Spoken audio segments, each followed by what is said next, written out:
सटा के दुनलिया गे मैया कि मांगो छोड़न चुमा सटा के दुनलिया गे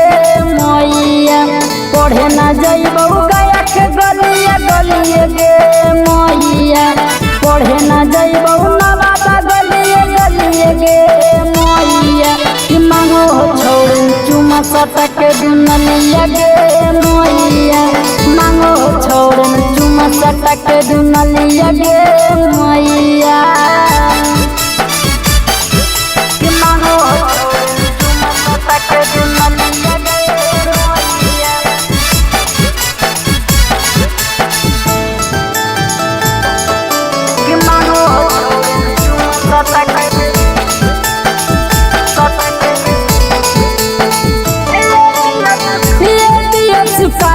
मैया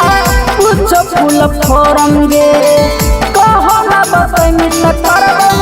सब पूरा करम गे हे गे मैया मैया कुछ फूल फोरम गे कहो ना बतमी त करब सब पूरा करम गे बोलो हो बड़ी अठल बोलिया गे मैया बोलो हो बड़ी अठल बोलिया गे मैया कि मांगो हो छोड़न चुमा सटा के दुनलिया गे मैया मांगो हो छोड़न चुमा सटा के दुनलिया गे मैया कि मांगो हो छोड़न चुमा सटा के दुनलिया गे मैया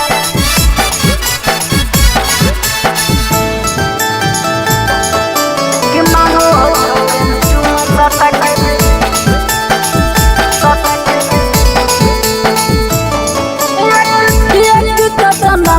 छौड़ा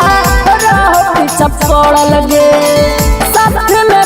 मामा छौड़ा रहो हको लागल गे हे गे मैया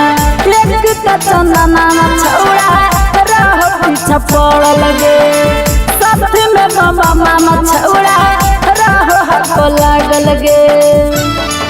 अगे बनो हो अक्सर राजा बलिया गे मैया बना हो जीतू साहिला माँ बलिया गे मैया कि मांगो हो छोड़न चुमा सटा के दुनलिया गे मैया कि मांगो हो छोड़न चुमा सटा के दुनलिया गे मैया गे कलश रिकॉर्डिंग स्टूडियो चेवाड़ा।